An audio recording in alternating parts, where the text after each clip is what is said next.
Bonsoir, bienvenue au Centre Pompidou. La Bibliothèque publique d'information est heureuse de vous accueillir ce soir pour une nouvelle séance du cycle Le Monde sur un fil, consacrée aux questions géopolitiques et organisée en partenariat avec la revue Politique étrangère.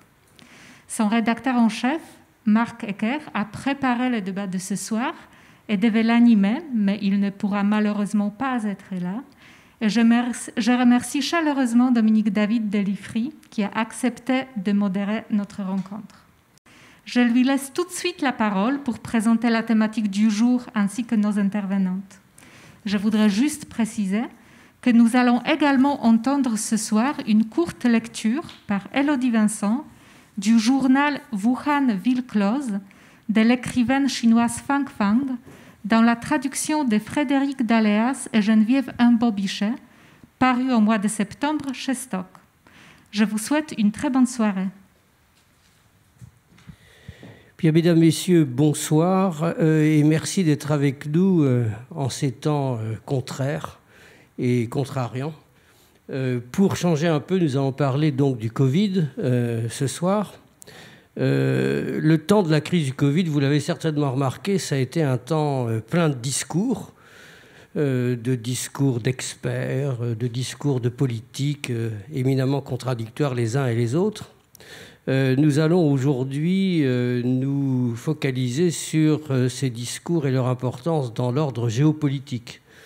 Deux de ces discours ont été particulièrement, marquants ou pesants depuis le début de cette crise. Le discours américain d'un côté et le discours chinois de l'autre.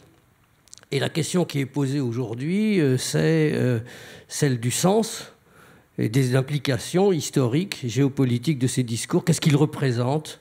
Ils sont tous les deux des discours d'affirmation de puissance, manifestement, pour la garder, dans le cas des États-Unis, pour la gagner, sans doute, dans le cas de la Chine.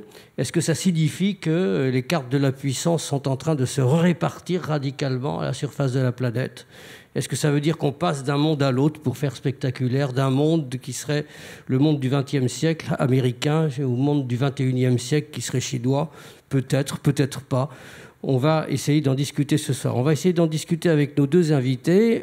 Alice Ekman, qui est chercheur à l'Institut d'études de sécurité de l'Union européenne à Paris, qui a publié un ouvrage qui a fait quelques bruits rouges vifs il y a quelques mois, qui a gagné le prix du livre géopolitique 2020 et qui a publié dans le dernier numéro de Politique étrangère un article sur les smart cities chinois, les cités, les villes technologiques comme élément du discours et de la pratique stratégique chinoise. À ma gauche, comme on dit à la télévision, ou sur les rings plus exactement, Laurence Nardon, qui dirige le programme Amérique du Nord à l'IFRI, l'Institut français des relations internationales donc, et qui a publié, elle, dans le numéro précédent, le numéro 2 de cette admirable revue Politique étrangère, un article dans le cadre d'un dossier qui s'appelait d'une manière un peu optimiste « Trump et après », qui a publié un article sur la politique, ce que pourrait être la politique étrangère des États-Unis après 2020. Voilà pour l'introduction. On va écouter nos deux expertes, mais nous allons ouvrir la séance par un témoignage sur la phase initiale de tout ce qui nous arrive à l'heure actuelle, puisqu'Élodie Vincent va nous lire le texte de Fang Fang qui a été annoncé. Élodie, merci beaucoup.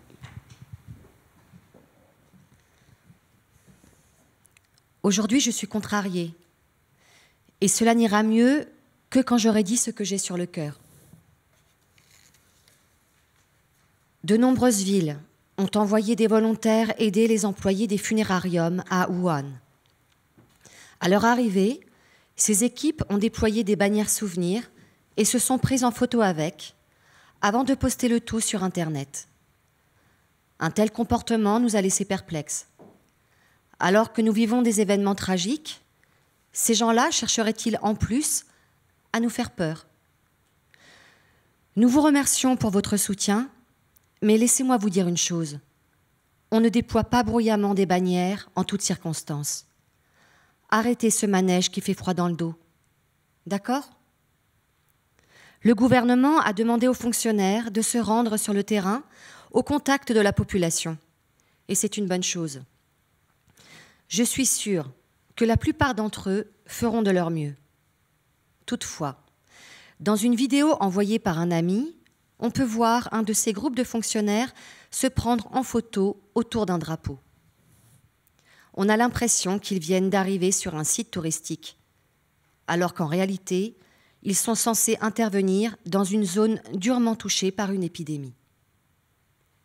Après leur photo souvenir, on les voit jeter leur combinaison de protection dans une poubelle sur le trottoir. Dans son message, mon ami se demande ce qu'il fabrique. Qu'est-ce que j'en sais ? Je crois que c'est une habitude. Ils sont habitués, quoi qu'ils fassent, à commencer par se mettre en scène, se glorifier et s'auto-féliciter. Si aller au contact de la population était censé faire partie de leur travail, comme n'importe quelle autre tâche qu'ils accomplissent d'ordinaire au bureau, quel besoin avaient-ils de brandir ainsi un drapeau ? Je n'avais pas fini d'écrire le paragraphe précédent que j'ai reçu une autre vidéo dans mon groupe WeChat d'anciens camarades d'université. Elle suscite encore plus d'indignation. La scène est filmée dans un hôpital provisoire. On devine qu'un responsable est en train de procéder à une inspection. Plusieurs dizaines de personnes se tiennent debout, des officiels, des soignants, des malades aussi probablement.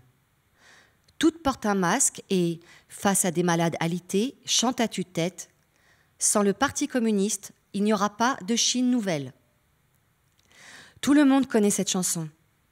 Mais était-il vraiment nécessaire de l'entonner dans une unité de soins ? Ces gens-là ont-ils pensé à ce que pouvaient ressentir les malades alités devant eux ? Le coronavirus n'est-il pas contagieux ? N'est-ce pas une maladie qui touche les poumons et provoque une détresse respiratoire ? Pourquoi l'épidémie a-t-elle pris une tournure si grave dans le Hubei ? Comment se fait-il que d'innombrables internautes dénoncent l'attitude des responsables politiques de notre province ? Pourquoi les mesures prises dans le Hubei s'avèrent-elles jour après jour si lacunaires ? À chaque étape, des erreurs sont commises, aggravant les souffrances de la population. Serait-il possible que personne ne se soit posé ces questions jusqu'ici ? Aujourd'hui, une vidéo tournée à Wuhan a fait le tour du net. Elle montre un groupe de hauts responsables politiques, dont la vice-présidente ministre Sun Chudlan, en visite d'inspection dans un ensemble résidentiel de la ville. Du haut des grands immeubles d'habitation, des gens leur crient « Mensonge, tout est faux ». J'ai entendu dire que les officiels avaient abrégé leur inspection suite à cela. Cette vidéo a suscité beaucoup de commentaires sur Internet. Il y a encore des gens qui ont du cran à Wuhan, est une des phrases qui revenait le plus. Je ne sais pas si cette visite relevait ou non de la mise en scène, mais ce qui est sûr, et tout le monde le sait, c'est que depuis de nombreuses années, les visites de hauts responsables sont toujours organisées en grande pompe sous le signe du formalisme. Toutefois, il paraît difficile d'adresser des reproches uniquement aux bureaucrates locaux. Quand la tromperie sévit à tous les étages, si les personnes en poste aux petits échelons ne s'alignent pas, elles savent qu'elles ne feront pas long feu. Si Wuhan est aujourd'hui en quarantaine, n'est-ce pas le résultat de cette habitude que certains ont prise de maquiller la réalité ? Avant, j'avais l'habitude de dire en toute occasion « Soyez plus pragmatiques. Ne pouvez-vous pas vous fonder sur les faits pour agir ?» C'est la même chose quand on doit mettre en œuvre des directives. Les documents officiels reposent souvent sur des analyses très binaires et négligent un grand nombre de questions pratiques.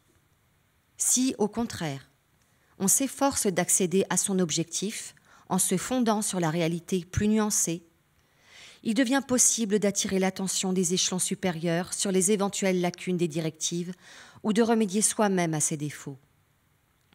Mais qui écoutera tout cela ?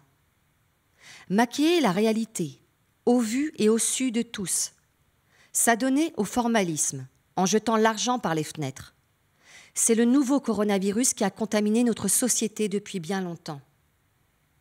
Je me demande si après l'épidémie, on trouvera un remède à cette maladie. Les habitants de cet ensemble résidentiel de Wuhan ont eu de la chance. Un ami, en qui j'ai toute confiance, m'a assuré que cette vidéo était authentique et que les huiles du gouvernement central avaient tenu une réunion l'après-midi même afin de résoudre au plus vite les problèmes soulevés par ses habitants. Qu'en dites-vous? Tout ne s'est-il pas passé au mieux? Si ces habitants ne s'étaient pas manifestés en criant depuis leurs fenêtres, comment ces responsables politiques haut placés auraient-ils pu avoir connaissance de leurs difficultés? S'ils étaient restés silencieux, ne se seraient-ils pas rendus complices de la mascarade?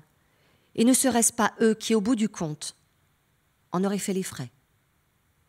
Quand il y a des raisons de crier, il ne faut pas hésiter à crier.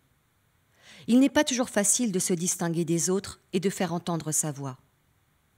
Pourtant, cette voix, qui est la nôtre, nous devons toujours faire en sorte qu'elle puisse exister. C'est pourquoi j'admire beaucoup ces Wuhanais, qui ont crié à plein poumon depuis leurs fenêtres. Ces cris qu'ils ont lancés auront peut-être une portée importante. Au moins, les bureaucrates qui maquillent la réalité y réfléchiront-ils à 2 fois dorénavant, avant de recommencer? Car ils se demanderont toujours s'ils ne risquent pas d'y avoir des gens autour d'eux qui se mettent à hurler pour dénoncer leur manque de probité. Pour que notre société s'améliore, il faut au minimum que chacun d'entre nous commence par ne pas maquiller la réalité et par ne pas se rendre complice de ceux qui la maquillent. Merci beaucoup. Élodie Vincent, merci beaucoup. Merci pour la lecture de ces textes très impressionnants, de ce cri. Nous nous réjouirons que ni les travailleurs ni les patients français soient obligés de chanter quand le président Macron visite les hôpitaux. Bien, nous allons revenir à notre interrogation en termes de puissance.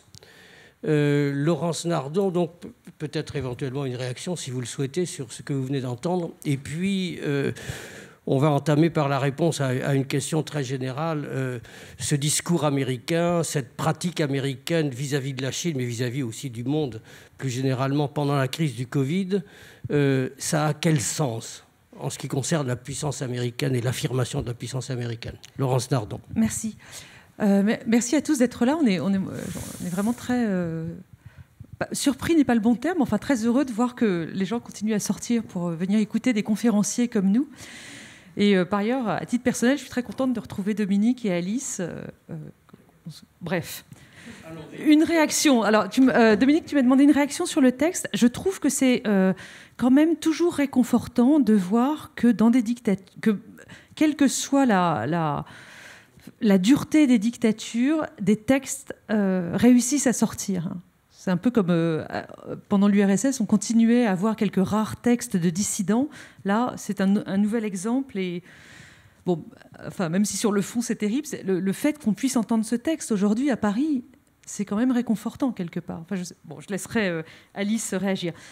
Donc, le sujet dont je voudrais vous parler pendant pas plus de 10 minutes, c'est effectivement, vu des États-Unis, comment envisager ce mouvement de restructuration des relations internationales auxquelles on assiste aujourd'hui et qui semble se réorganiser autour d'un nouveau duopole qui n'est plus les États-Unis contre l'URSS comme pendant la guerre froide, mais les États-Unis contre la Chine dans un nouveau monde, dans un nouveau 21e siècle.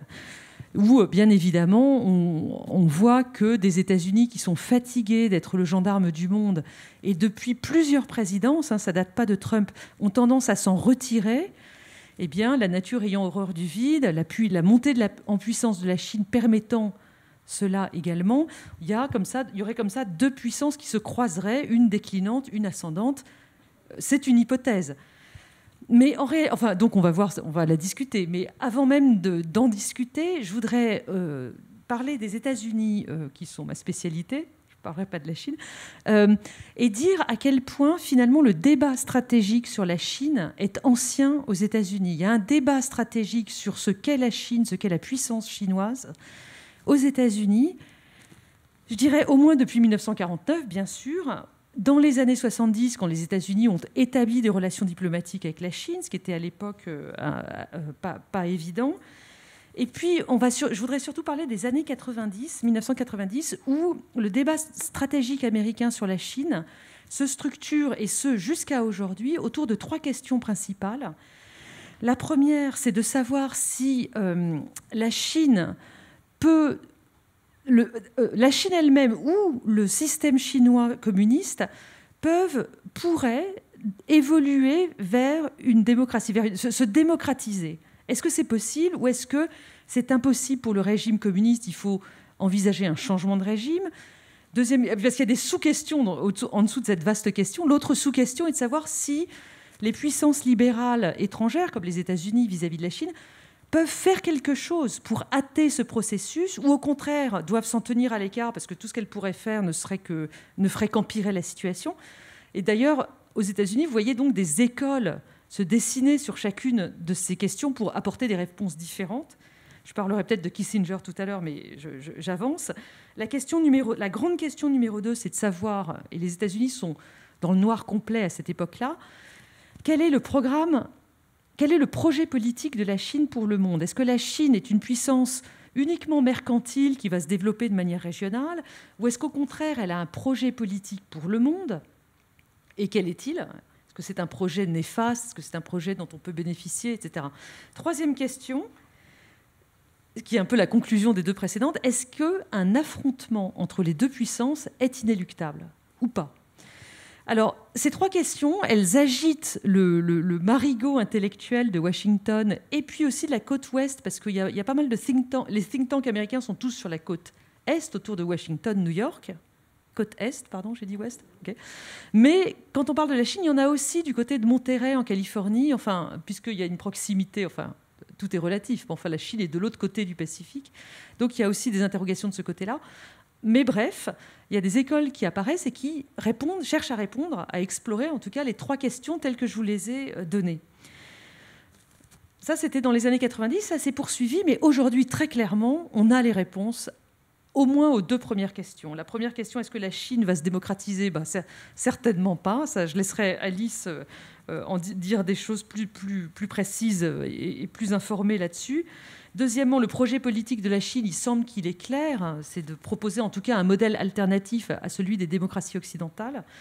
Il s'exprime par le projet des routes de la soie, etc. Bon. La seule question sur laquelle, heureusement, j'ai envie de dire, on n'a pas encore de réponse, c'est la 3e sur l'affrontement. Il y a eu un ouvrage qui est paru il y a quelques années aux États-Unis d'un chercheur qui s'appelle Graham Allison, qui s'appelle « Le piège de Thucydide ». Et cet ouvrage décrit le cauchemar de tous les dirigeants américains aujourd'hui. Il compare la situation US-Chine aujourd'hui avec la situation de Sparte et Athènes dans l'Antiquité, en disant que quand une puissance décline et qu'une autre croît, il y a très naturellement un affrontement armé entre les puissances. Elles se font la guerre. Il y a un contre-exemple qui est le passage de flambeau entre la Grande-Bretagne et les États-Unis au tournant du XXe siècle, mais enfin, ça, il passe dessus. Et ce livre est quand même assez angoissant dans la thèse qu'il promeut. On verra, si on est encore là dans quelques années, ce qui se passe. Mais en tout cas, voilà l'état du débat sur ce que les États-Unis pensent de la Chine. Alors, aujourd'hui, encore quelques mots pour conclure ou Ok, d'accord. Qu'est-ce que ça dessine dans le microcosme politique aux États-Unis? Ça dessine aujourd'hui une hostilité bipartisane très claire vis-à-vis de la Chine. Ça a commencé avant Trump, parce que quand Obama et Hillary Clinton, qui était sa secrétaire d'État, avaient développé et négocié ce très vaste traité de libre-échange qui s'appelait le TPP, le Trans-Pacific Partnership, avec 11 autres États de l'Amérique du Nord et du Sud, de l'Océanie et de l'Asie. Donc c'était 12 États en tout, sauf la Chine, qui s'étaient mis d'accord pour négocier un grand traité de libre-échange qui, en fait, visait à contenir ou à enserrer la Chine de l'extérieur parce qu'elle n'avait pas négocié ce traité. En revanche, s'il avait été conclu, si Trump n'avait pas été élu, en quelque sorte, si ce traité avait été conclu, la Chine aurait été obligée de se soumettre à tous les standards d'échanges commerciaux qui avaient été signés dans le traité, parce qu'elle se trouvait au cœur d'une zone où tous les autres pays suivaient certaines règles. Et donc, c'était un projet qui était déjà relativement hostile, c'est un bien grand mot, mais enfin, en tout cas, qui visait à cadrer la Chine de manière assez claire de l'extérieur. Ensuite, nous avons eu l'élection de Trump, qui évidemment avait fait une fixation totale sur la Chine en tant qu'ennemi, en tant qu'acteur essayant d'être plus puissant que les États-Unis. Et pour quelqu'un comme Trump, c'est pas possible. Jusqu'à la séquence actuelle où, à l'issue des premiers mois de la pandémie que nous vivons cette année, la communication chinoise a été très mauvaise du point de vue occidental, enfin, a vraiment contribué à noircir l'image de la Chine. Je ne sais pas ce que tu en diras, Alice. Voilà. Et je conclus en disant que si Biden est élu dans 3 semaines, ou peut-être un peu plus, le temps de compter les bulletins, si jamais Biden est élu, il ne faut pas penser du tout que les États-Unis reviendront à une posture positive et amicale vis-à-vis de la Chine. Au contraire, parce qu'un Biden élu continuerait à être très ferme sur les questions de vol de propriété intellectuelle et de déficit de la balance commerciale, ce qui ont été les angles de Trump, avec sa guerre commerciale. Mais il ajouterait une grande fermeté sur les questions géopolitiques, Hong Kong, Taïwan, la mer de Chine du Sud. Et, 3e point, une administration Biden serait également extrêmement ferme, ce que n'a pas été l'administration Trump, sur les questions de respect des droits de l'homme. Parce que Trump s'en fiche, ce n'est pas là-dessus qu'il veut être actif, mais Biden le serait. Donc on entendrait beaucoup parler des Ouïghours et des autres questions difficiles. Merci. Merci Laurent. Je vais passer la parole tout de suite à Alice, mais en vous écoutant, il y a une question un peu déviante par rapport à notre débat qui s'imposait à moi. Pourquoi est-ce qu'on a eu l'illusion ou le rêve d'une démocratisation chinoise ? Je n'ai pas le souvenir, étant un vieux monsieur et ayant pourtant vécu cette période, qu'on eût rêvé très souvent d'une démocratisation soviétique, par exemple. Pourquoi est-ce que ça nous a pris sur la Chine ? Excuse-moi. Oui, je réponds maintenant. Oui, juste de manière courte en plus. Parce qu'en fait, on a fait un parallèle. Enfin, dans les années 90, il était question de faire rentrer la Chine dans l'Organisation mondiale du commerce, qui ne s'appelait pas encore comme ça à l'époque. Mais enfin, la Chine y est entrée en 2001. Et le débat aux États-Unis, et ça, je te remercie de cette question, faisait le parallèle entre une possible démocratisation de la Chine par le biais de son entrée dans le système commercial international. Donc la Chine allait entrer dans le système commercial, et donc les classes moyennes chinoises allaient prospérer, et donc elles allaient réclamer des libertés politiques, et donc la Chine allait se démocratiser. Et ça sortait pas de nulle part, ça sortait de l'exemple de l'Ostpolitik. C'est-à-dire que quand on a fait... tu veux nous dire l'Ostpolitik, c'est lorsque... L'ouverture à l'Est. L'ouverture à l'Est, et notamment l'ouverture de l'Allemagne de l'Ouest à l'Allemagne de l'Est, dans les années 70-80, je dirais. Fin des années 70. Fin des années 70. On a vu que cette ouverture avait favorisé une certaine dissidence, enfin une certaine soif de liberté politique en Allemagne de l'Est. Et donc, on s'est dit qu'on allait faire la même chose avec la Chine et que ça allait marcher. Merci beaucoup. Alors, Alice Ekman, peut-être une réaction aussi à ces j'hésite à dire à ces beaux textes qu'on a entendus, parce que ce sont des textes très durs. Et puis après, la question qui s'impose, cette force du discours chinois pendant le Covid, avec ses contradictions, mais cette force que d'aucuns ont qualifiée d'agressivité, c'est un signe de force, c'est un signe de faiblesse, parce que c'est toujours la question commence quand les gens parlent fort, on se demande toujours si c'est parce qu'ils sont forts ou parce qu'ils sont faibles. C'est ça, Dominique. Eh ben, merci de m'avoir invité. C'est la première fois que je fais une conférence avec un masque. Alors, c'est une expérience particulière, mais jusqu'à présent, ça se passe bien. Et merci, Laurence, d'avoir fait les transitions avec la Chine. Alors, peut-être quelques éléments de contexte sur Fang Fang, le texte qui vient d'être lu. Alors, je l'ai lu en entier. C'est un texte finalement assez nuancé, contrairement aux deux extraits qui viennent d'être lus, qui sont aussi intéressants en soi. C'est une écrivain de Wuhan, de 66 ans. Elle parle autant, en fait c'est un carnet de bord, elle parle autant de son chien qui a 16 ans, qui est vieillissant, que de sa fille. Elle vit seule, elle reçoit sa fille. Enfin, c'est le quotidien d'une personne à Wuhan dans cette situation extrême, avec ses drames, puisqu'elle perd des amis, etc. Donc il y a une dimension humaine très forte. Moi, d'un point de vue de l'analyse politique, c'est un texte qui m'a intéressée à deux égards. La première chose, c'est qu'elle décrit de manière quand même assez factuelle l'omniprésence du parti, y compris des comités de quartier. Parfois même dans des termes élogieux. Elle dit qu'heureusement qu'ils sont là, qu'ils sont extrêmement efficaces, mais ça rappelle quand même le fonctionnement du système politique chinois, avec l'omniprésence du parti à tous les échelons, le secrétaire du parti dans l'hôpital, dans tous les hôpitaux de Wuhan, la propagande, etc. Et ça, c'est intéressant. On le connaît, nous, d'un point de vue d'analyse politique, mais c'est intéressant de le voir au quotidien dans la vie des Wuhanais.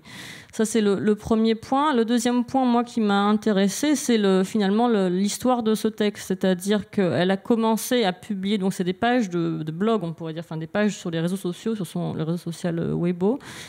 Et progressivement, donc au fur et à mesure de la publication, une certaine marge de liberté existait. Ensuite, son compte a été fermé en février, donc par les autorités. Ensuite, il a été toléré dans une certaine mesure, mais il a fait face à un très grand nombre de critiques et de réactions de ce qu'elle appelle le groupe ultranationaliste en Chine.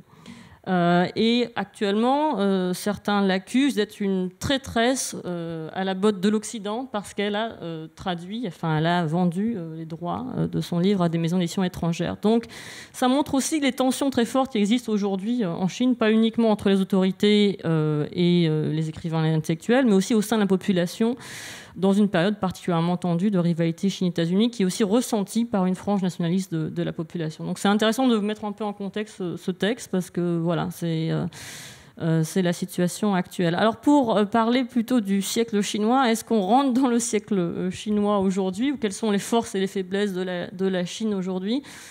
De mon point de vue, très clairement, nous ne rentrons pas dans le siècle chinois, nous rentrons dans le siècle du clivage. Si je puis dire. Et de plus en plus, la Chine est une puissance clivante. Vous l'avez vu, la communication dont a parlé Laurence autour du virus a énervé un nombre significatif de pays, notamment en Europe, de diplomatie européenne, notamment toute la communication qui a entouré justement la gestion de crise chinoise, qui aurait été plus efficace que d'autres systèmes politiques, et aussi en jouant sur le contraste de l'inefficacité présumée de certains autres pays, y compris la France. Cela n'a pas du tout joué en faveur de la Chine, et ça a eu un effet contre-productif dans un certain nombre de pays. En même temps, la nuance, encore celle-là, est importante à garder à l'esprit, parce que ce n'est pas la perception de tous les pays du monde. Il y a à la fois des pays de plus en plus énervés réellement par la Chine, par le Parti communiste chinois et sa gestion de la crise, et d'autres pays qui restent ouverts au discours chinois, mais aussi à ses dons. Par exemple, technologie, la Chine a donné des systèmes de vidéoconférence au Kenya, par exemple, ou au Pakistan. Des caméras thermiques ont été également données aux Philippines, par exemple. On a eu des exemples comme ça. Et on a eu aussi un discours qui n'a pas suscité les mêmes réactions, aussi parce que ce qu'on appelle aujourd'hui la diplomatie du loup guerrier ou du loup combattant, qui est une diplomatie chinoise en termes virulents, qui n'hésite pas à attaquer les faiblesses d'autres pays, elle ne vise pas tous les pays. Elle vise ce qu'elle considère être les pays dits occidentaux, ou les forces occidentales hostiles, ou les pays qui critiqueraient la Chine. Et donc, c'est cette approche-là, de plus en plus, je ne vais pas dire bipolaire, mais de plus en plus clivante, que l'on note aujourd'hui, avec des pays, une partie des pays du monde, qui restent à la fois ouverts aux dons, aux initiatives, à la communication chinoise, mais qui aussi soutiennent la Chine dans les organisations multilatérales telles que l'ONU. Sur Hong Kong, la Grande-Bretagne et une vingtaine de pays, notamment des pays européens, ont demandé une réévaluation de la nouvelle loi de sécurité hongkongaise qui a été adoptée il y a quelques mois. Au même moment, la Chine a réussi à réunir près d'une 50aine de pays qui soutient officiellement donc ses positions sur Hong Kong et cette loi dans la même organisation internationale. Pareil pour le Xinjiang.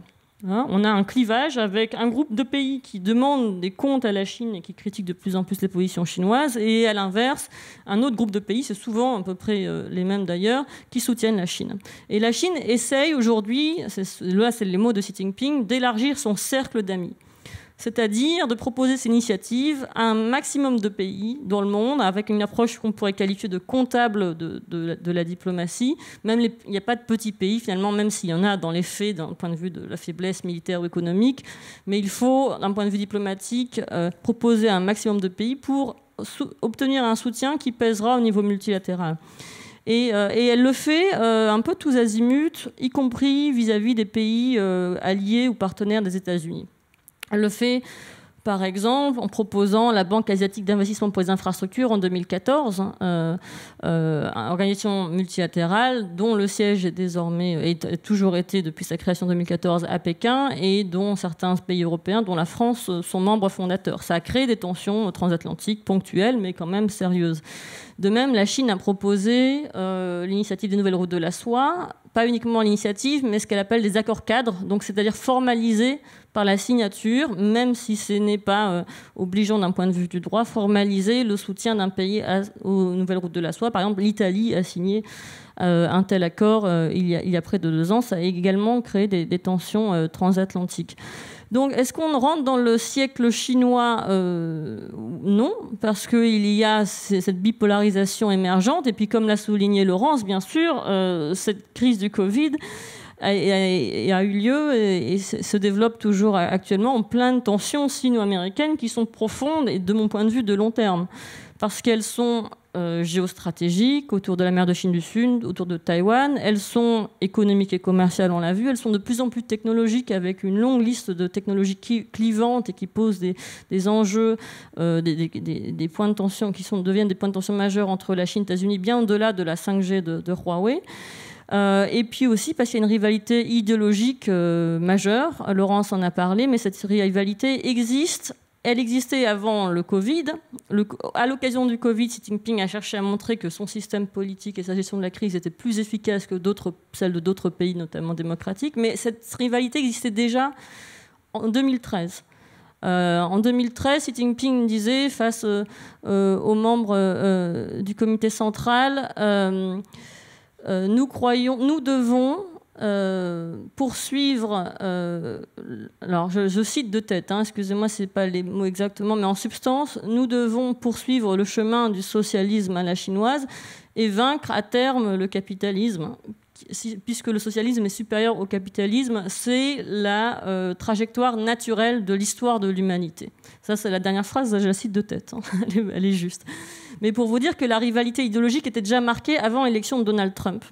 Et donc, ça m'amène aussi à faire un pont avec ce qu'a dit Laurent. Je pense, quel que soit le résultat de l'élection présidentielle américaine dans quelques semaines, la rivalité idéologique perdurera parce qu'elle a été aussi alimentée par un cadre particulier façonné par l'école du parti, parce qu'elle est aussi basée sur un certain ressentiment lié à une vision particulière de l'histoire et des guerres de l'opium, mais aussi parce que Xi Jinping considère que c'est son rôle d'établir le statut de puissance de la Chine à terme.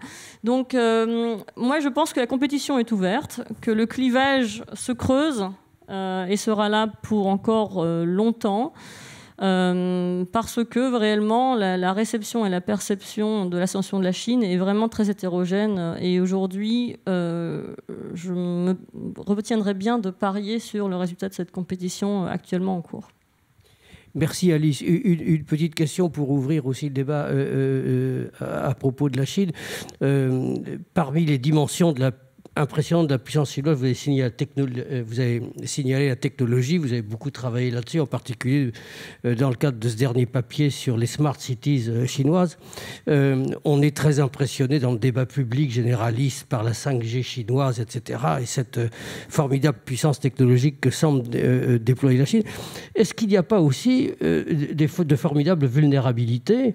Les Chinois, pour employer une mauvaise expression, ne sont pas autosuffisants en matière technologique. qui fonctionne sur beaucoup de petites bêtes qui sont des petites bêtes américaines et qui, dans la compétition sino-américaine, vont sans doute un jour leur manquer. Quel est pour nous qui n'y connaissons pas grand-chose, quel est le tableau général de ces forces et de ces vulnérabilités technologiques? Je sais bien que c'est une immense question. Alors technologique, clairement, les semi-conducteurs, tout d'abord, la Chine reste dépendante des semi-conducteurs étrangers, en premier lieu américains. Donc c'est des composants parmi d'autres qui soulignent la vulnérabilité de la puissance technologique chinoise. Et on pourrait aussi lister d'autres éléments. Mais la Chine, moi je ne sous-estimerais pas quand même la capacité d'innovation de la Chine. Parce que si on avait eu cette conversation il y a même 5 ans, Dominique, on aurait dit, mais la Chine, étant le système politique qu'elle est, elle ne sera pas capable d'innover, de développer, d'être compétitive au niveau technologique. Aujourd'hui, clairement, on voit que c'est faux. Et qu'elle a quand même développé un certain nombre d'outils technologiques qui positionnent certaines entreprises chinoises comme les numéro 1 ou numéro 2 dans leur secteur. Par exemple, les caméras de vidéosurveillance, notamment reconnaissance faciale de dernière génération, Hikvision et Dahua, ce sont les numéro 1 et numéro 2 mondiaux aujourd'hui de ce marché-là, et ils sont chinois tous les deux. On peut citer aussi les drones, on peut citer aussi, alors ça c'est on va dire, c'est pas une technologie en soi, c'est un service basé sur ces technologies, mais c'est le système de crédit social, dit de notation des individus. Est-ce que la Chine à terme l'exportera à d'autres pays? En tout cas, elle a, avant déjà la crise de Covid, développé un certain nombre de technologies en milieu urbain, qui sont compétitifs, performants et qui, par l'expérience, s'affinent. C'est-à-dire que pendant le Covid, il y avait différentes applications de traçage des citoyens avec les autorités à différents échelons qui utilisaient une application ou une autre. Et il y avait un problème en fait, de compatibilité, d'incompatibilité, etc. Avec le Covid, ils ont amélioré en quelque sorte cet enchevêtrement administratif. Donc, moi, je ne sous-estimerai pas aujourd'hui la capacité d'innovation technologique et de compétitivité, mais on peut anticiper réellement une poursuite du découplage technologique qui émerge aujourd'hui sur le territoire américain et chinois. C'est-à-dire que l'entity list, la liste des technologies considérées comme sensibles par l'administration américaine s'allonge, inclut Huawei, mais aussi beaucoup d'autres entreprises chinoises. De même, la Chine a sorti depuis peu sa propre liste. Et beaucoup d'entreprises européennes sont prises en étau entre ces deux listes, avec aussi probablement le développement de l'extraterritorialité, avec la Chine qui va imposer des sanctions ou son droit au-delà de ses frontières, en riposte, parfois même en riposte, on va dire, accélérée et augmentée par rapport aux initiatives américaines. Et l'objectif vraiment pour la Chine aujourd'hui, c'est l'objectif de nombreux pays, mais la Chine l'affirme très clairement, c'est une forme de souveraineté technologique en se reconcentrant sur son marché intérieur. C'est-à-dire que dans le cadre du Covid, elle a annoncé le lancement d'un plan de relance qui mise à fond sur les nouvelles technologies. C'est-à-dire qu'au mieux de se concentrer sur les infrastructures traditionnelles telles que les ponts, les aéroports, les ports, tels qu'elle avait développé cela au cours des années 2010 suite à la crise économique et financière de 2000-2009, elle considère que maintenant, il faut vraiment mettre l'accent sur les nouvelles technologies en développant au maximum la 5G sur l'ensemble du territoire, les data centers, d'autres outils de reconnaissance faciale, la blockchain également avec des spécificités chinoises qui sont moins risquées politiquement. Enfin, à terme, il y a quand même un objectif technologique très clair qui va apparaître dans le prochain plan quinquennal que je pense qu'il ne faut pas sous-estimer, même s'il y a un effet de communication énorme, parce que dans le contexte du Covid, la Chine a vraiment glorifié l'usage de cette technologie, alors que ça ne fonctionnait pas toujours. Alice, merci beaucoup. Avant de passer la parole au public qui aura certainement beaucoup de questions, je voudrais vous demander de manière un peu artificielle mais synthétique à toutes les deux de faire une petite liste, une liste courte de préférence, une petite liste des points majeurs du point de vue de la puissance de ces deux grands acteurs. Du point de vue de la puissance, quels sont les points positifs et les points négatifs majeurs que vous voyez? Qu'est-ce qui aujourd'hui permet de garder confiance dans l'hyperpuissance américaine et qu'est-ce qui permet d'en douter? Et puis la même chose pour la Chine, de manière assez synthétique, pour bien saisir quels sont les grands champs d'affrontement. Laurence? Oui. Oui, moi je suis très intéressée par ce que vient de dire Alice sur le fait que la Chine dans ces dernières années, avait prouvé ses capacités à innover et à prendre la tête dans certains secteurs de haute technologie. Parce qu'en Occident, on aimait bien jusqu'à présent se rassurer en disant « dans un pays pas libre, l'innovation est bridée ». Et donc, mettons que c'était un moyen de se rassurer facilement. Et ce que dit Alice est que, en fait, non. De la même manière qu'on a longtemps pensé que la prospérité économique et le capitalisme allaient de main dans la main avec la démocratie, eh bien, l'exemple chinois, là aussi, a prouvé que non, on pouvait avoir une dictature communiste et une certaine prospérité capitaliste. Alors la prospérité ne s'étend pas encore à tout le monde en Chine, mais enfin, quand même, on voit bien que c'est un pays qui se développe de manière fulgurante en ayant une absence quasiment totale de liberté politique. Et ça, vraiment, pour nous, occidentaux, ce sont des points de réalisation qui sont quand même... ce sont des remises en question, quand même, pour notre manière de défendre notre modèle. Il faut se poser la question. Néanmoins, et alors j'espère que que la réalité ne me contredira pas dans 5 ou 10 ans, il y a un point positif qui demeure pour les États-Unis, l'Occident en général, mais on parle des États-Unis, c'est le soft power. Alors, vous savez, le soft power, c'est ce qui compte. Alors, c'est des définitions comme ça. On dit le pouvoir de l'influence. Il y a le hard power, c'est le pouvoir dur, c'est tout ce qui est militaire, imposé. Le soft power, c'est ce qui est l'influence culturelle. Je vais la redéfinir dans un moment. C'est le pouvoir de suggérer. On parle aussi de smart power. Bref, il y a tout un tas de définitions. Et le sharp power, ça alors.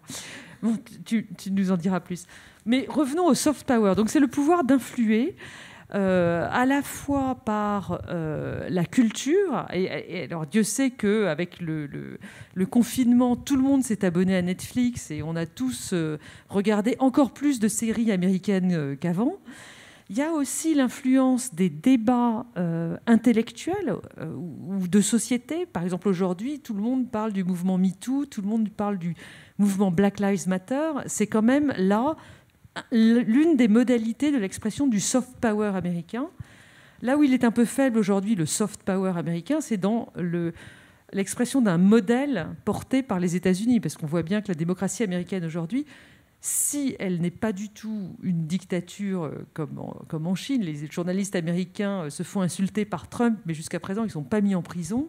Donc, il faut quand même comparer ce qui est comparable.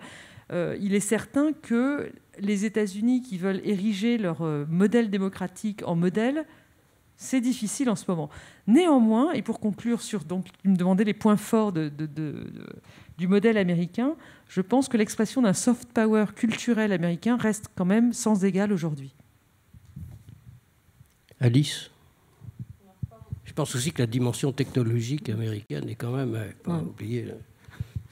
Alors, je vais commencer par les faiblesses, puisqu'on a parlé des forces, y compris technologiques de la Chine. Alors, de manière synthétique, vous m'avez demandé, Dominique. Alors, bien sûr, le ralentissement de la croissance économique, qui est structurel, mais aussi accéléré par le Covid, qui reste, tout est relatif, bien sûr, mais même relativement au sein de la population chinoise, une génération qui a été habituée à une croissance à 2 chiffres, qui aujourd'hui fait face, pour longtemps, à un ralentissement, au moment où le système de sécurité sociale n'est pas encore pleinement développé, et donc le poids est lourd sur les enfants uniques qui ont grandi, qui doivent assurer les pensions de retraite, les compléments de leurs parents, l'éducation, les frais d'éducation de leurs enfants, etc. Donc ça, c'est quand même, en tout cas, le ralentissement ressenti par la population de la croissance. Ensuite, alors j'alterne macro et micro. Au niveau macro, la sécurité alimentaire est une faiblesse en Chine. Aujourd'hui, en tout cas, la crise, notamment du Covid, a révélé quand même une certaine inquiétude au niveau du pouvoir chinois et qui a été relayée à la FAO sur la dépendance de la Chine vis-à-vis de certaines importations de produits agricoles. Et ça, c'est intéressant à souligner dans le contexte actuel. Alors, bien sûr, c'est pris en compte par le pouvoir chinois et ce n'est pas une urgence ultime, mais c'est une faiblesse quand même. Par exemple, le soja importé du Brésil, etc. Ensuite, l'évolution de la situation au Xinjiang, point d'interrogation majeur. Alors, on peut regarder le sujet sous un point de vue des droits de l'homme, mais aussi tout simplement la sécurité. Est-ce qu'il faudra s'attendre à un retour de bâton de cette population vis-à-vis du gouvernement chinois, alors que donc un grand nombre, plus d'1 million, sont donc dans des camps dits de rééducation. Enfin voilà, quelle est l'efficacité de cette politique au Xinjiang à terme? Alors si on continue, là c'est au niveau micro-intra-parti, on note clairement une peur des cadres du parti face au vaste mouvement de recadrage politique et idéologique régulier depuis 2013. Là, Xi Jinping a lancé une nouvelle vague de purge en juillet, touchant les organes de sécurité et de justice, mais c'était également le cas vis-à-vis d'autres institutions un an auparavant, etc. Vraiment, aujourd'hui, le recadrage est très fort au sein du parti, à tel point que oui, un ressentiment existe, une peur. Alors, c'est deux choses. La peur mène à une certaine forme d'immobilisme et à l'absence d'initiative d'une partie des cadres du parti. Et le ressentiment, aujourd'hui, ne s'exprime pas compte tenu de cette peur et du recadrage et de la surveillance à la fois humaine et technologique. Mais c'est pour cela, je pense par peur d'une expression de critique ou de ressentiment, que Xi Jinping continue à mener très régulièrement donc, ces campagnes de recadrage. Est-ce que ce rythme est durable, tenable pour le parti à terme ? On pourrait lister beaucoup de choses. Alors, tout est relatif encore une fois, mais peut-être une forme de paranoïa vis-à-vis des forces dites occidentales hostiles. C'est-à-dire voir un peu le monde comme finalement un complot dominé par l'Occident qui s'immiscerait dans toutes les affaires, y compris de souveraineté ou de réunification de la Chine. Là, je parle de Hong Kong et Taïwan, avec une perception des enjeux régionaux et internationaux qui est dominé par ce prisme de l'ingérence de l'Occident au sens large et qui peut être une faiblesse dans l'analyse aussi au sein du parti, à mon avis. En tout cas, bon, ça c'est vraiment l'analyse micro-politique intra-parti.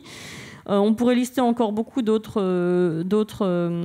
points de faiblesse, mais il y a énormément de force aussi, vraiment. La force technologique, on l'a mentionné. La force institutionnelle, quand même. Le fait que la Chine a investi depuis maintenant près de 15 ans dans les organisations multilatérales avec un certain succès. Encore une fois, il y a 5 ans ou 10 ans, on aurait dit mais ils ne vont pas y arriver. Les organisations internationales. Voilà, internationales, pardon. C'est-à-dire, on a vu avec le cas de l'OMS lors de la crise, mais c'était un révélateur, mais finalement, au sein des Nations Unies et de toutes ces institutions affiliées, on voit vraiment quand même une influence chinoise réelle qui permet justement à la Chine de faire porter à la fois ses concepts et ses positions qui sont soutenus par un groupe de pays, pas tous. Mais c'est intéressant quand même de prendre en compte cet élément au moment quand même où les États-Unis se sont désinvestis de certaines institutions multilatérales.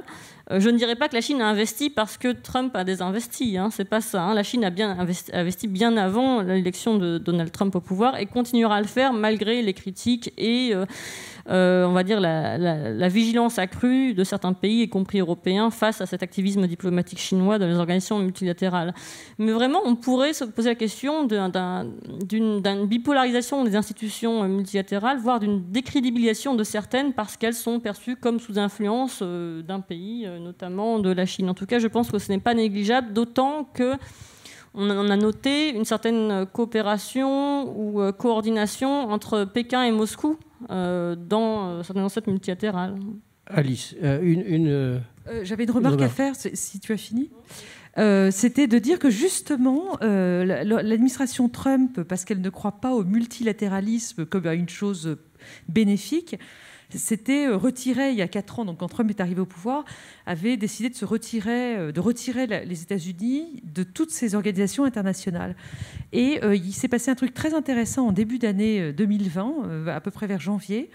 On a vu de l'extérieur, bien sûr, on a eu le sentiment que l'administration Trump se rendait compte que sa politique de désengagement des organisations internationales, l'ONU notamment, et puis les autres, finalement était contre-productive, même s'il ne croyait pas au bénéfice à retirer des organisations internationales, il se rendait compte que le fait de se retirer ne provoquait pas l'arrivée des Chinois, mais en tout cas la facilitait, en tout cas renforçait la facilité avec laquelle la Chine pouvait avancer ses pions.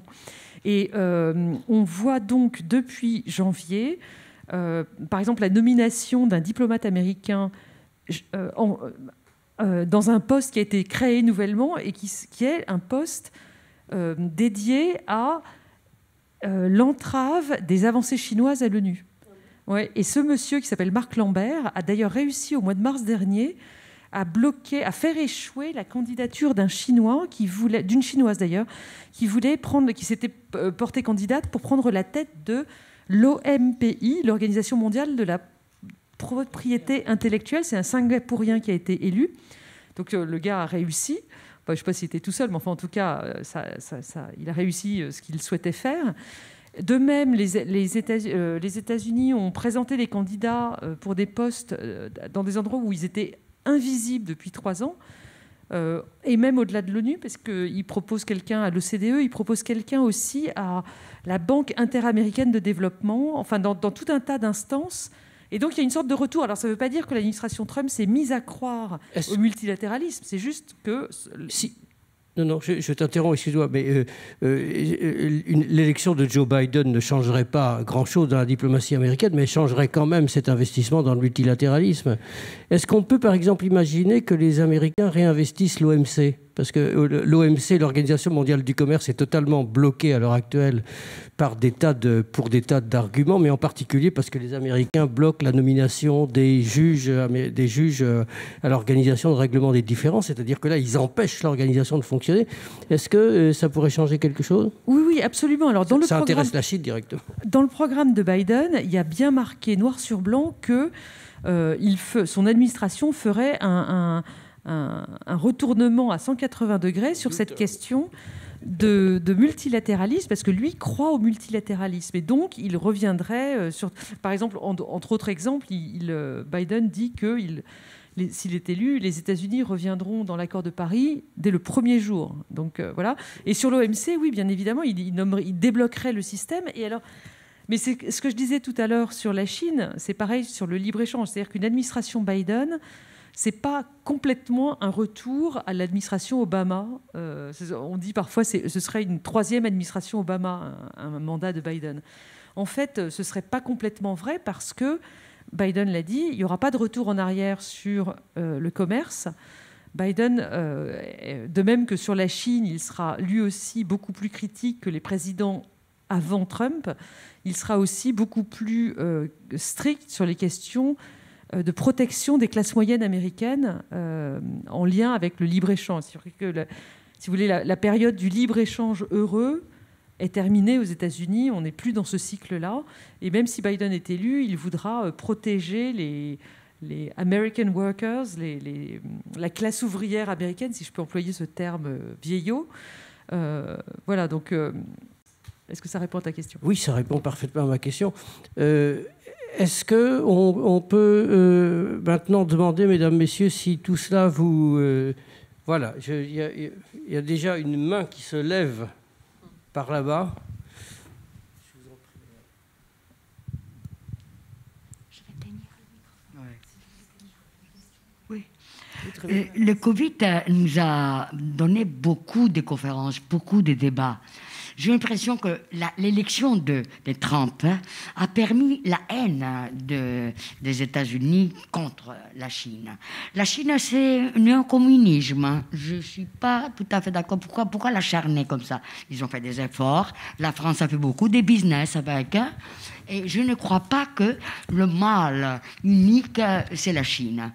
C'est un peuple qui travaille beaucoup, et peut-être trop excessive, mais leurs progrès, ils sont formidables. Quand l'épidémie qui a déclenché par là, que toutes ces histoires de la Chine, c'est quand même très, très énervant, hein, parce que les États-Unis, ils ont bien eu leur part de mal.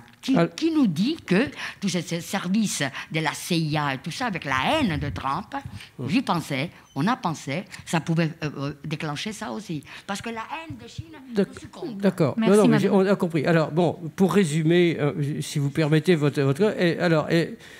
est-ce qu'il y a eu un China bashing et est-ce que ce China bashing était légitime ?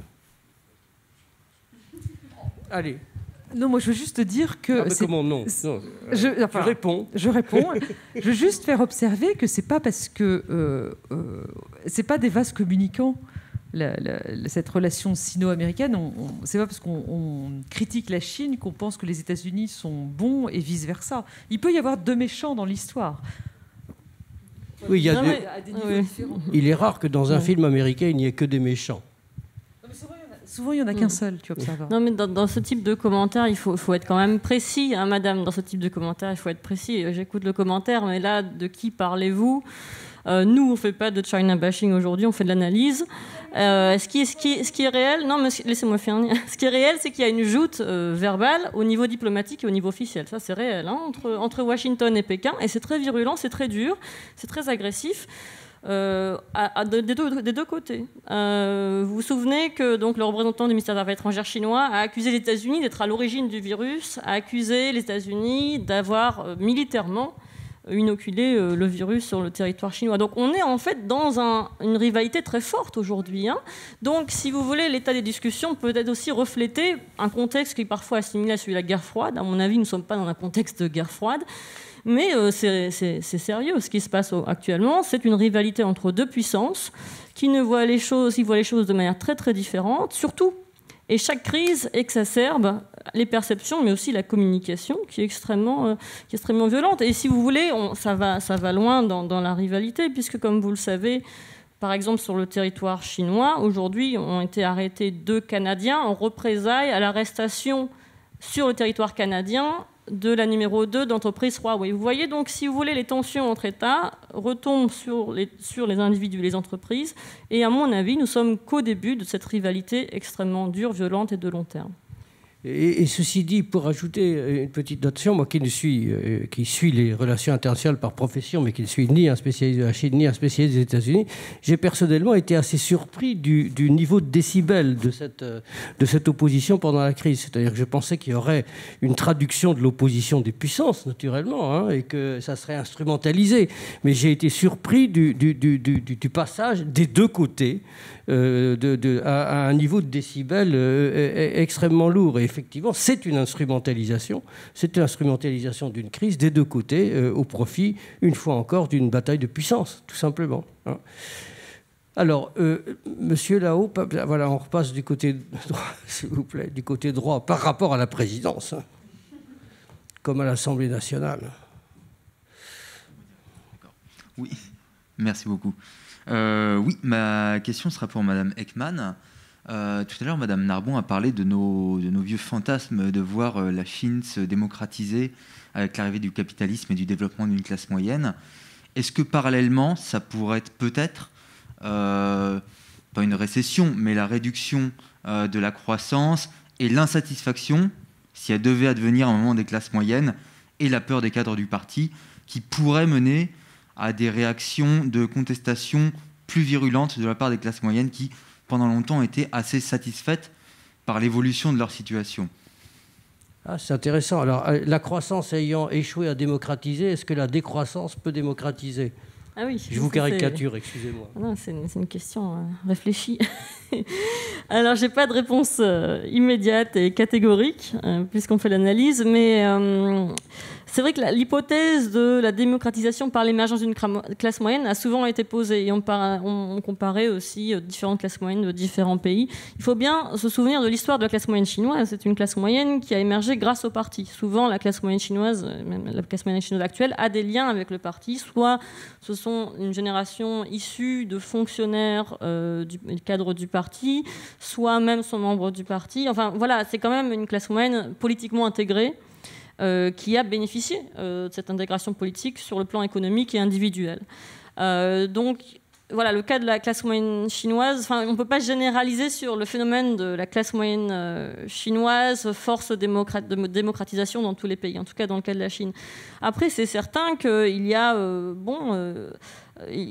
la question du ralentissement économique pose problème au niveau de la société chinoise, mais de mon point de vue, le ressentiment le plus fort, on le trouve au sein du parti. réellement. En tout cas, c'est très difficile maintenant de discerner l'opinion publique. On a lu un texte de Fang Fang, à quel point elle est représentative ou pas. L'opinion publique chinoise, c'est très difficile, puisque, comme vous le savez, la censure continue à exister, y compris sur Internet. Donc, on a toujours une visibilité restreinte. Au niveau du parti, on sent quand même la peur. On le sent, c'est évident.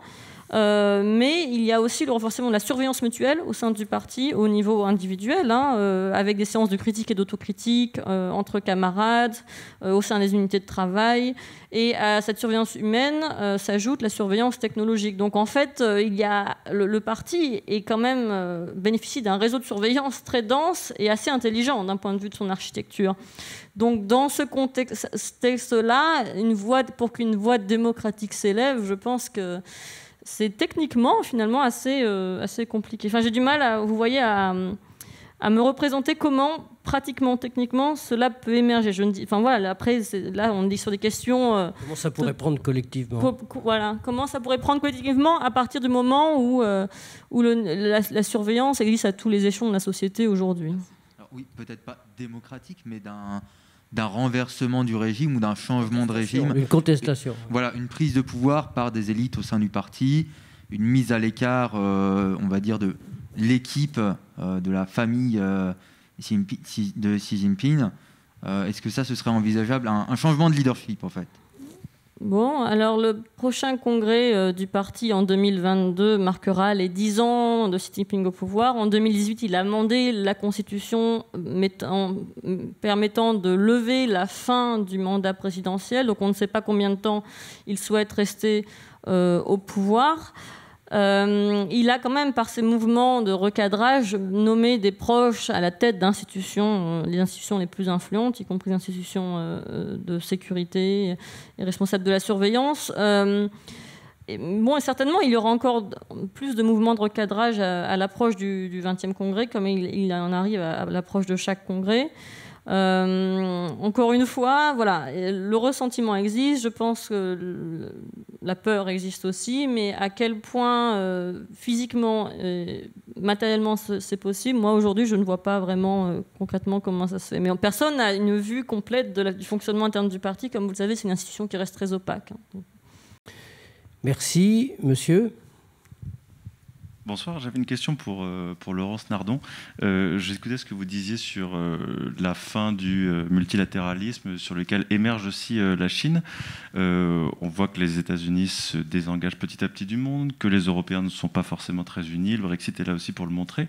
Est-ce que vous avez l'impression que Biden, ce monsieur de 77 ans, aura l'énergie suffisante, si jamais il est élu, pour impulser un retour de ce multilatéralisme avec les Européens pour faire front commun contre la Chine, ce que certains estiment être le pire cauchemar de la Chine?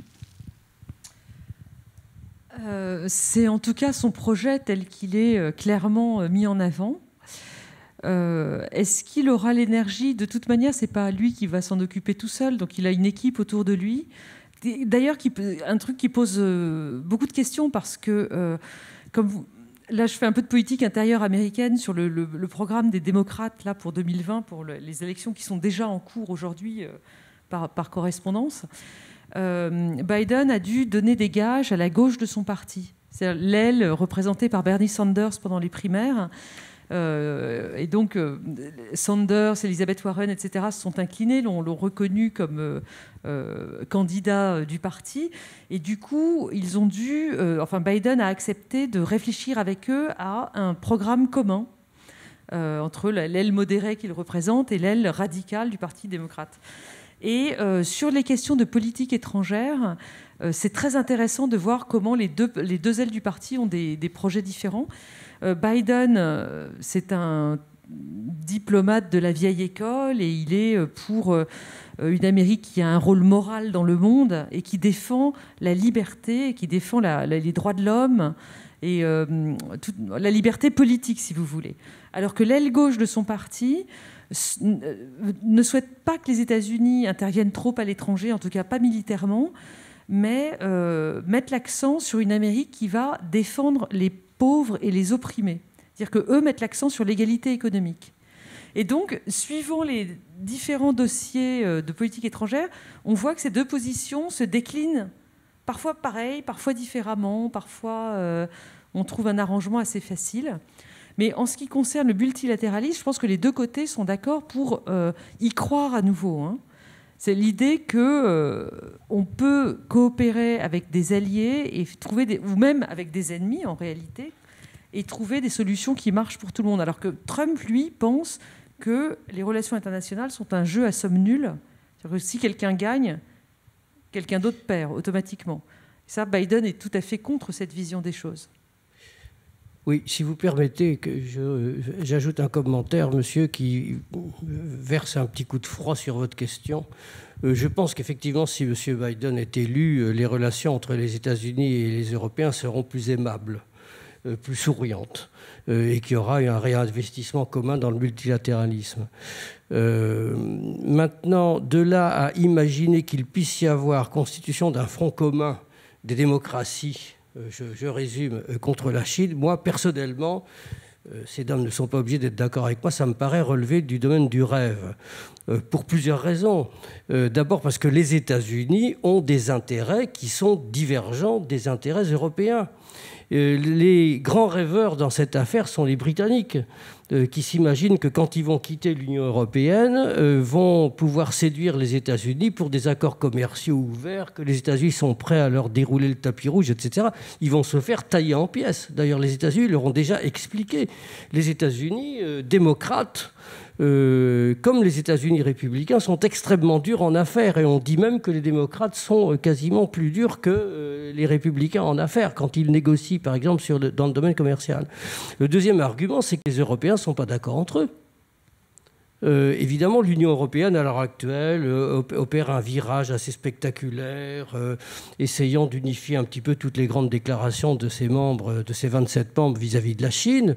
Mais enfin, on sait très bien que sous ces déclarations lénifiantes, il y a des intérêts qui sont complètement différents, des analyses qui sont différentes. Les analyses des pays de l'Europe du centre qui font partie du groupe des 16 plus 1 avec la Chine, et les analyses de la Grande-Bretagne ou de l'Allemagne et de la France sont extrêmement divergentes. Donc il y aura effectivement une meilleure entente, plus décorative, en particulier dans le cadre de l'Alliance Atlantique, que Trump essaie de saboter de manière totalement irresponsable. La pauvre, elle n'a vraiment pas besoin de ça pour être en état de catalepsie. Ça sera plus aimable dans le cadre d'un certain nombre d'organismes multilatéraux. Mais croire qu'il va y avoir une réunification totale, comme il pouvait en exister du temps de la guerre froide contre l'URSS, à mon avis, est une illusion, parce que le monde est entré dans un processus de segmentation durable. Hein. Alors une segmentation agressive quand il s'agit de la Turquie, de l'Iran, de machin, etc. Mais une segmentation sur de véritables intérêts divergents quand il s'agit de démocratie aussi. Ce à quoi on est en train d'assister à l'heure actuelle, c'est à une déconstruction du monde. Alors ça ne finira pas forcément mal, mais c'est une déconstruction de ce que nous avons cru pérenne depuis la fin des années 80, avant qu'on reconstruise quelque chose d'autre. Mais théoriquement, ce n'est pas moi qui fais la conférence, donc je m'arrête ici. Commentaires ou autres questions?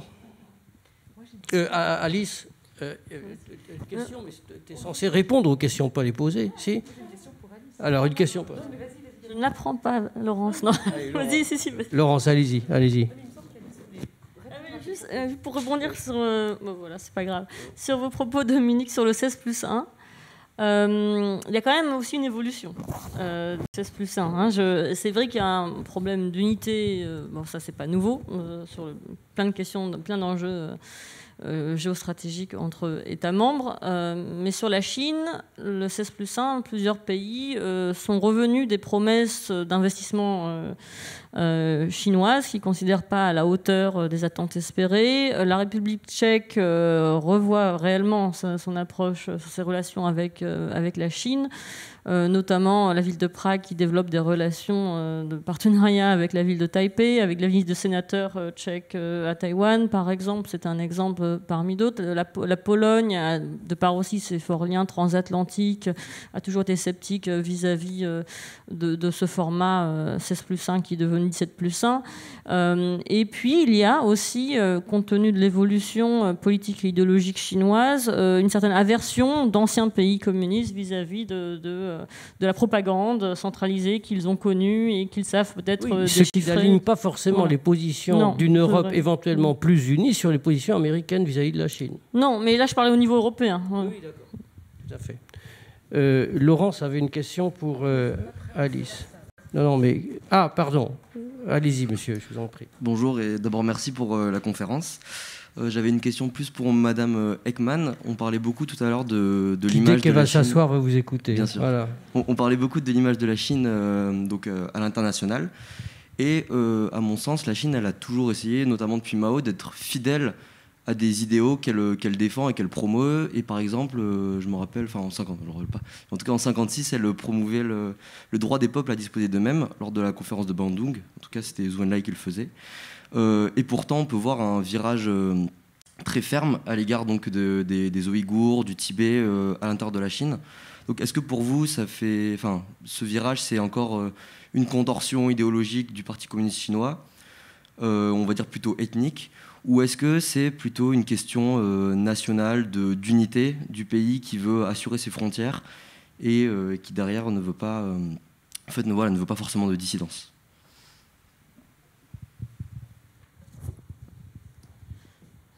C'est les deux, en fait. Alors, c'est amusant parce que, je ne sais pas si on peut parler de choses amusantes sur ces sujets-là, mais Xi Jinping a fêté l'anniversaire de la conférence de Bandung en s'y rendant et en prononçant un discours qui, finalement, faisait écho à celui que vous savez citer. Et comme vous le savez, la Chine développe ce qu'elle appelle une diplomatie sud-sud, c'est-à-dire qu'elle essaye de renforcer au maximum ses relations avec les pays d'Afrique subsaharienne, d'Asie du Sud-Est, de manière générale les pays dits en développement. Donc ça, c'est une approche diplomatique globale qui est dans l'esprit de Bandung, même si c'est pas exactement, bien sûr, le même contexte et les mêmes types de discours, mais la référence reste, et puis la référence au concept de Zhou Enlai et de la diplomatie maoïste des 5 principes de coexistence pacifique est toujours marqué dans les discours chinois, et on note une continuité dans les axes et les concepts de politique étrangère chinoise. Après, sur le Xinjiang, l'approche est totalement différente.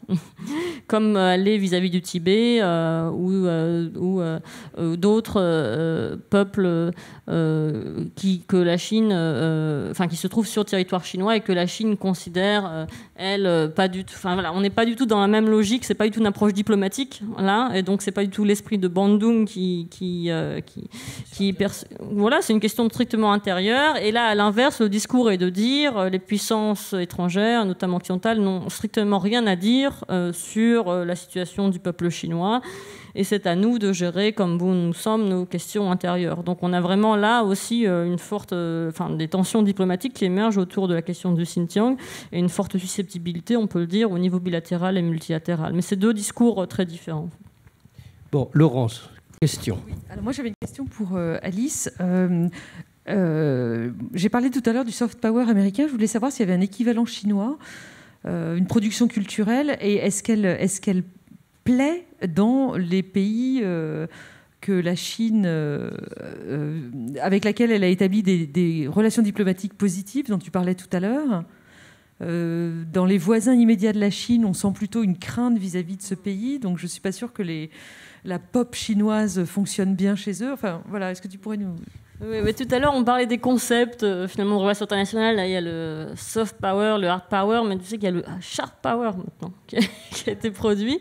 Alors, pourquoi je parle de ce concept, c'est pas pour faire un débat théorique à 20h15, c'est parce que la question est de dire, est-ce que si cette communication est ultra centralisée et gérée par des pays autoritaires comme la Chine ou par exemple comme d'autres pays comme la Russie, est-ce qu'on peut encore parler de soft power? Est-ce que c'est vraiment du soft power? Parce qu'en général, le soft power, c'est l'État qui subventionne et qui soutient, qui guide des acteurs qui finalement font aussi leur propre soupe, leurs propres produits dans un cadre qui est de manière autonome.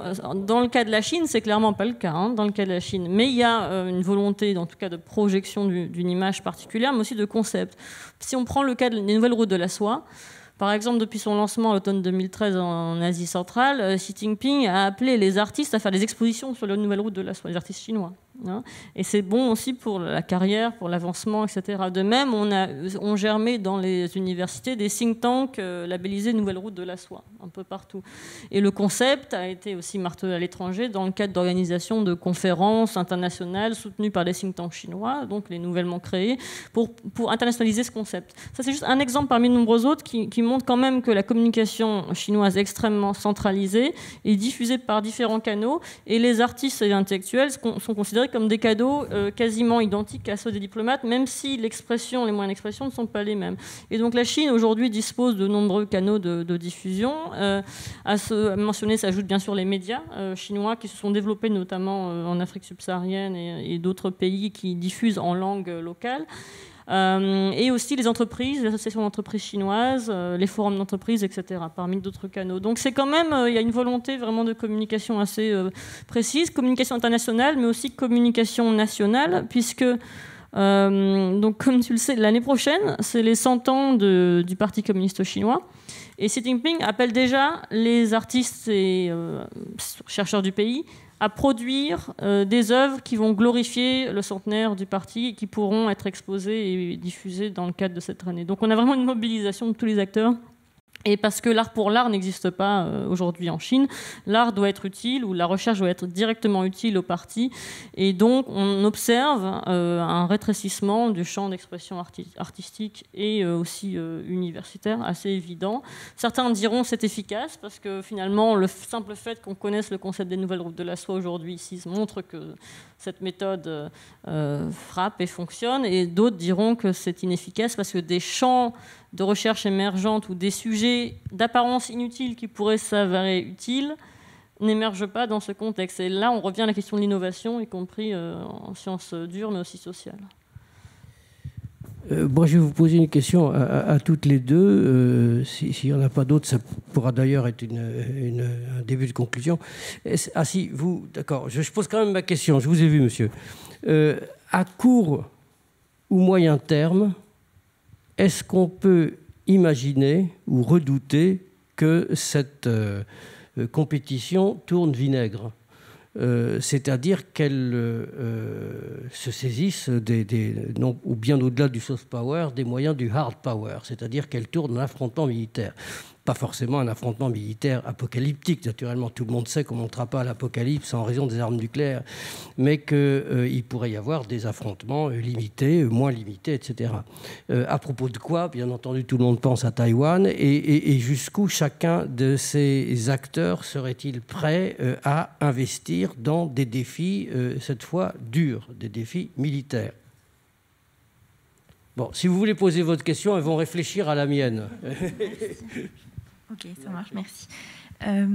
Vous avez pas mal listé de sujets qui nous tentent à confronter la Chine et les États-Unis, la technologie, la liberté, le modèle politique, mais j'ai l'impression, juste pour revenir sur le Covid, désolée, mais j'ai l'impression que maintenant il y a quand même la gestion de l'épidémie qui s'est ajoutée à toutes ces listes qui nous tentent à les confronter l'un à l'autre, alors qu'on aurait pu espérer quand même qu'un sujet aussi morbide et aussi difficile à gérer aurait pu un peu les mettre d'accord.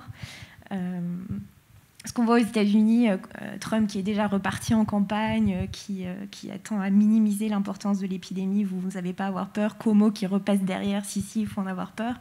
De l'autre côté, aujourd'hui, on va à Singapour, on est dans un hôtel en quarantaine avec passage de la police 3 fois par jour. À Hong Kong, on a des bracelets électroniques. Est-ce que c'est pas un peu dangereux quand même que la gestion de la crise sanitaire soit devenue un élément de plus utilisé de manière politique pour un peu confronter les deux modèles encore plus? Alors, l'instrumentalisation de la crise dans le cadre de cette compétition. Et puis, deuxième question, est-ce que ça peut vraiment déraper? Mais d'abord, l'instrumentalisation de la crise. C'est sûr que la gestion de cette épidémie est devenue, en tout cas côté chinois, un outil de propagande. Côté américain, elle n'est pas devenue quoi que ce soit, mais c'est plutôt en creux qu'on lit les choses. C'est-à-dire que... Pour Trump, c'est quand même... Non, mais justement, ce qui est intéressant dans la gestion de l'épidémie par l'administration Trump, c'est que justement, il n'y en a pas. C'est-à-dire qu'on imagine qu'une administration Obama ou même Bush, avec un autre président, les États-Unis auraient certainement pris la tête d'une sorte de gestion internationale de la crise, enfin bon, internationale pour les pays qui veulent, mais ils auraient notamment certainement cherché à coordonner... Au moins en termes d'image. À coordonner les recherches sur le vaccin, à coordonner les fermetures de frontières qui se sont faites un peu n'importe comment. Ça aurait sans doute donné le même résultat. Les frontières auraient été fermées, mais il y aurait eu une sorte de processus d'échange en amont avant qu'on annonce les fermetures. Enfin, les États-Unis auraient pris la tête d'une sorte de gestion internationale des choses, un peu comme ils l'avaient fait pour Ebola dans les années 2010-2015, je ne sais plus l'année exacte. Et donc, c'est quelque chose qui manque là pour le monde. Et ça, c'est vraiment bien la marque de la gestion, du nationalisme de repli que Trump a opéré dans son pays. Je réponds à l'autre question. C'est vraiment très difficile de savoir ça, mais ce qui est certain, c'est que sur la question de les États-Unis et la Chine vont-ils vers un affrontement, il y a une littérature extrêmement importante là-dessus aux États-Unis. Et donc, évidemment, ça pointe les dérapages en mer de Chine du Sud. Il faut savoir que les États-Unis mènent des exercices militaires très visibles. Ils montent le drapeau, ils font des ronds dans l'eau et un peu plus. Donc, on peut toujours imaginer un accident, ça c'est évident. Autour des îlots que la Chine a bétonnés pour agrandir sa zone maritime. Autour de Taïwan, autour de Hong Kong, évidemment, ça peut déraper, mais quelquefois, et ça c'est une expression de Dominique David que j'aime beaucoup, parfois on est déçu en bien. C'est-à-dire que ça veut dire qu'en fait, le pire ne se produit pas. L'expression suisse. Ah oui. Alice. Les choses dérapent déjà à la frontière sino-indienne. Il y a quand même eu une confrontation qui a fait plusieurs dizaines de morts. Ce n'est pas rien. Ça faisait plus de 4 décennies que ce n'est pas arrivé. Les relations entre la Chine et l'Inde aujourd'hui sont vraiment très tendues. Et je pense qu'elles vont rester parce qu'elles étaient déjà avant cet incident frontalier autour des nouvelles routes de la soie, puisqu'une partie des nouvelles routes de la soie passe dans un territoire contesté du Pakistan, contesté par l'Inde. Et donc l'Inde n'a jamais accepté ce projet chinois qui va continuer à se développer bon gré mal gré. Et à cela, ça ajoute le différent frontalier. Et quand on échange avec des chercheurs indiens, là, on voit vraiment que le ton s'est durci vis-à-vis de la Chine. Donc ça, c'est une relation à suivre, avec des escalades potentielles encore autour de la frontière. Le détroit de Taïwan, oui, comme Laurence l'a dit, mais je pense que ça peut vraiment devenir un point de cristallisation de la rivalité sino-américaine à différents égards. Tsai Ing-wen a été réélue, la présidente taïwanaise du parti DPP. Trump, les relations entre Taipei et Washington se sont renforcées au cours des 4 dernières années. Et Xi Jinping lui-même annonce l'objectif de ce qu'il appelle la réunification. Alors on n'a pas le calendrier en tête, mais on n'est pas à l'abri d'un accident dans le détroit de Taïwan qui pourrait escalader en guerre, même si la Chine a d'autres outils à sa disposition pour continuer à promouvoir ses intérêts. Et elle considère, je pense, avec réalisme, que l'option militaire n'est pas en sa faveur aujourd'hui, compte tenu de la présence américaine dans la région qui reste forte et efficace face à une marine chinoise qui est comparativement sous-expérimentée et sous-développée. Donc voilà, il y a de nombreux points de tension dans la région. Et la situation là, à Hong Kong, la dynamique est bien différente de celle à Taïwan, mais la situation à Hong Kong, à mon avis, va rester très complexe, très tendue, avec une population qui se mobilisera par vagues. Et je pense que Pékin ne sera pas prêt à céder sur la nouvelle loi de sécurité ou d'autres lois qui seront mises en place à terme, même si cela contribue à la perte d'attractivité de la place économique et financière de Hong Kong. Il y a un prix économique à payer, mais comme l'objectif est politique, je pense que Pékin est prêt à payer ce prix. Et alors on va finir sur l'instrumentalisation de la gestion du Covid, la question de madame, qui était posée tout à l'heure. Oui, alors... On reboucle sur notre sujet. Oui, bouclons sur le sujet. Voilà, moi je ne porte pas là de jugement, est-ce bien ou pas bien. La situation fait, la rivalité entre Washington et Pékin est telle qu'à mon avis, chaque événement international va mener à une guerre de communication et une guerre des récits intense qui parfois nous amène à une forme de confusion sur la réalité des faits, la façon de gérer cette crise, etc. Mais en temps de crise comme en temps de succès ou de remontée. C'est-à-dire que là, par exemple, on a une communication très forte autour de la crise du Covid, mais on va probablement avoir aussi une communication très forte côté chinois sur la capacité du parti à se relever face à cette crise, et on va voir vraiment une glorification des chiffres de la croissance économique à terme pour les sortants de la création du Parti communiste chinois. On va voir réellement... voilà, on n'est pas prêt la campagne de communication et de propagande qui entoure cette crise n'est pas prêt de s'arrêter, et c'est un continuum qui va vraiment... qui va se prolonger lors des crises ou lors d'événements internationaux divers, mais aussi qui se projettent. C'est-à-dire, la Chine aujourd'hui, par exemple, propose des programmes de formation à destination de hauts fonctionnaires de pays en développement qui positionne la Chine comme un exemple à suivre. C'est-à-dire que des fonctionnaires chinois forment des fonctionnaires de pays en développement au système politique et économique chinois, en expliquant que telle façon de gérer cette crise ou telle façon de former ou de structurer une ville est plus efficace que celle d'autres pays, notamment des pays européens ou américains. Donc on a vraiment... à la fois des joutes verbales entre Pékin et Washington, mais aussi l'incorporation de pays tiers qui achètent ou pas ce discours. Et c'est très difficile de faire un état des lieux de la porosité, de l'attractivité de ce discours, mais globalement, ce qu'on note quand même aujourd'hui, c'est une forte hétérogénéité dans les perceptions et les réceptions. Bien, mesdames et messieurs, on n'est pas prêt non plus, je crois, d'arrêter de parler de la rivalité sino-américaine. Je pense que nous avons des chances de nous revoir. J'espère que ça sera sans masque. Ça ne sera pas plus violent pour autant. Merci beaucoup à nos duettistes, Alice Ekman et Laurence Nardon. Bonne soirée à tous. Merci encore. Un grand merci à Dominique David également pour la modération. Et je vous rappelle que la prochaine séance du cycle Le Monde sur un fil aura lieu le 14 décembre et la rencontre sera consacrée au Golfe arabo-persique. Merci beaucoup.